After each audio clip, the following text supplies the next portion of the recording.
Another day, another video. So guys, today let's review Mario Luigi Paper Jam. Okay guys, again, if you haven't played the game, make sure that you played it. And if you guys new to this channel, make sure to subscribe and hit that little bell, turn on notifications. And if you don't know me again, I'm Renwell Pando. I do top 10s, reviews, and some evolutions here and there. And yeah, let's start. Mario Luigi Paper Jam never ascends to meet the comedic capability of its mirror universe premise.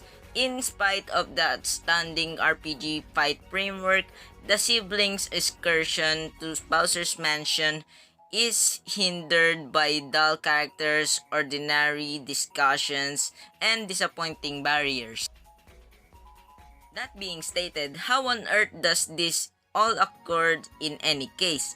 Well, you can fault Luigi. It's his blundering about in a dim extra space someplace in Peach's palace that unintentionally sends a bubbling book tumbling to the floor, releasing the Paper Mario universe in a confetti tropical storm. Abruptly, the Mushroom Realm is loaded up with skinny copies of Koopas, Frogs, Moles, Folks, goodness my. And our story starts as the two adaptations of Princess Peach attempt to comprehend everything. For devotees of either game, these underlying character connections are a flat-out treat and compensate for a pretty average plotline when everything is said and done. Viewing Bowser and his similarly oafish paper partner contend over the princesses, banter who's in control of mumble indistinguishable designs for disloyalty to their very own Kamek is tremendously engaging. However, the story never truly moves past their straightforward arrangement to assume control over the Mushroom Realm. Arriving at his palace is practically the solitary objective all through your excursion, which feels centered if a touch excessively natural subsequently.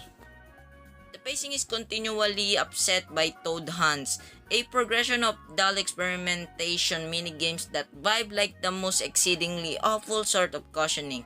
I ended up wincing at whatever point Lucky 2 showed up, started that he would allot me one more round of dull find the stowaway practices or coordinated for shoe groupings. The best of these Toad Hunts are basically puzzle or reflex difficulties, while the most noticeably terrible made them minder dull regions, trusting I'd chance upon the correct little bunch of pixels and find the last concealing toad.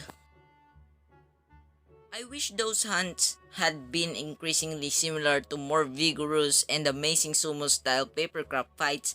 These sessions between colossal house-sized portrayals of Mario and companions played out like such a moderate-paced Mario Kart fight mode. Papercraft challenges were spread out only enough to abstain from getting tedious, and each new field presented a novel bend on the activity that kept things new. With two-fold Bowsers, a couple of Bowser Juniors, and an entire host of Koopalings to manage, it really is ideal that Paper Mario makes for such a groundbreaking partner.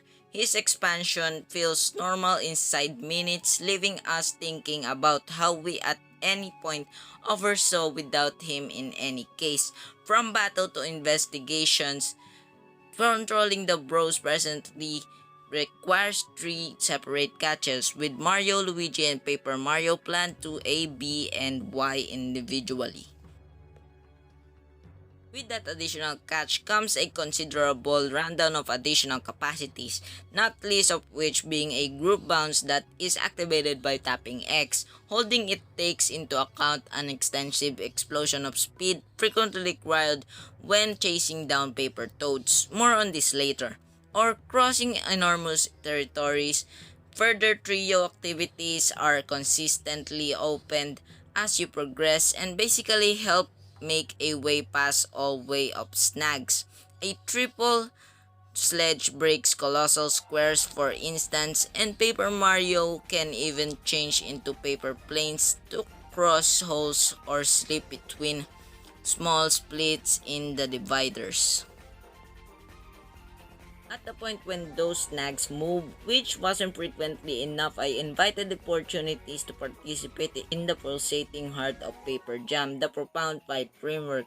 In a solitary experience, I could shuffle agreeable brothers attacks, incredible trio combos, nerve-wracking paper plane getaway groupings, and increase from my custom fight card deck. Amiibo character journey offers compensating impacts, and my Yarn Yoshi was infrequently a long way from my side gratitude to his helpful card copying powers.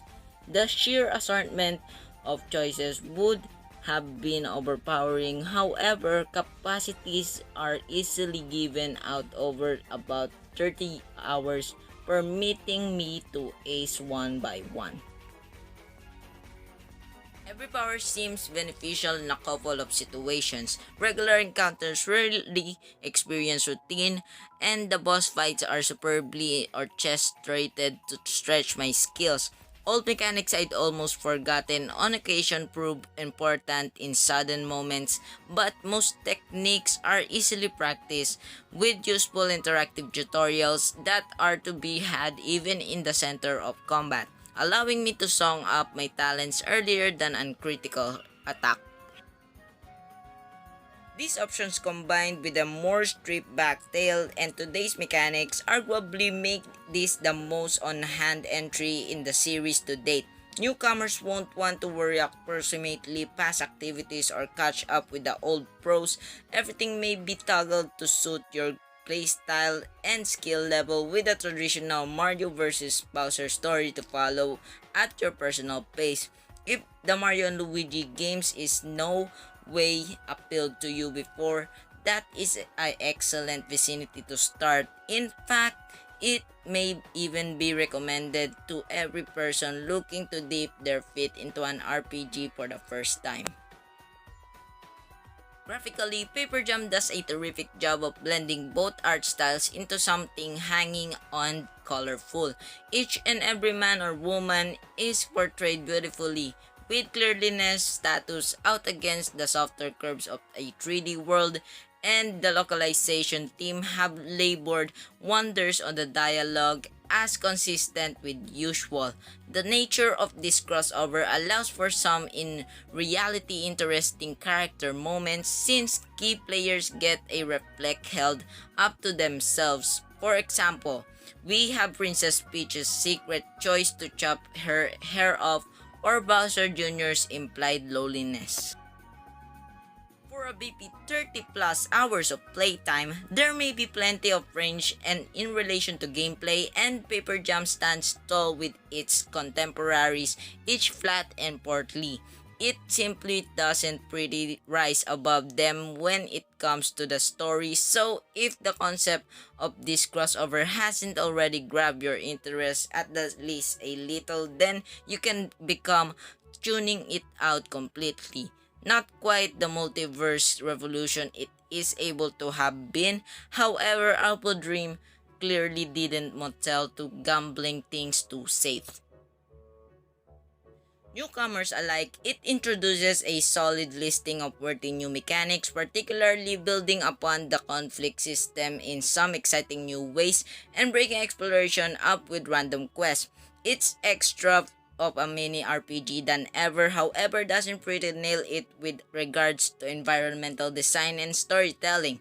In the end, it's Paper Jam's simplicity that makes it the first-rate starting point and smooth recommendation, but additionally holds it back from taking full gain of greater dimensions than ever. So guys, I'm gonna end this here. If you guys love this video, make sure to hit that like button and subscribe. Hit that notification bell, turn on notifications, and if you're new to the channel, make sure to subscribe and hit that bell, turn on notifications. I post after 3 days, and yeah, see you guys in the next video. Goodbye.